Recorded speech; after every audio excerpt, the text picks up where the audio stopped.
सुरेन्द्रदेवभूतमुख्यसंवृतं गले भुजङ्गभूषणं भयापहं समस्तलोकवन्दितं सुनन्दितं वृषाधिरूढमव्ययं परात्परं वन्दे शिवशङ्करम्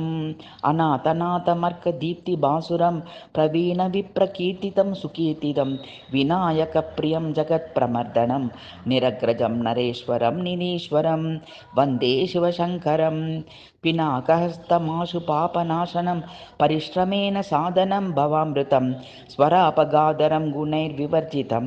वरप्रदायकं विवेकिनं परं वन्दे शिवशङ्करं दयापयोनिधिं परोक्षमक्षयं कृपाकरं सुभास्वरं वियत्स्थितं मुनिप्रपूजितं सुरं सभाजयं सुशान्तमानसं चरं दिगम्बरं वन्दे शिवशङ्करं तमोविनाशनं जगत्पुरातनं विपन्निवारणं सुखस्य कारणं सुशान्ततप्तकाञ्चनाभमर्तदं स्वयंभुवं त्रिशूलिनं सुशाङ्करं वन्दे शिवशङ्करं हिमांशुमित्रहव्यवाहलोचनं उमापतिं कपर्दिनं सदाशिवं सुराग्रजं विशालदेहमीश्वरं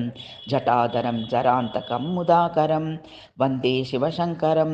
समस्तलोकनायकं विधायकं शरत्सुधां सुसेश्वरं शिवावहं सुरेशमुख्यमीशमाशुरक्षकं महानटं हरं परं महेश्वरं वन्दे शिवशङ्करं शिवस्तवं जनस्तु यः पठेत् सदा गुणं कृपां च साधुकीर्तिमुत्तमम् अवाप्नुते बलं धनं च सौख्यदं शिवस्य रूपमादिदं मुदाचिरं वन्दे शिवशङ्करम्।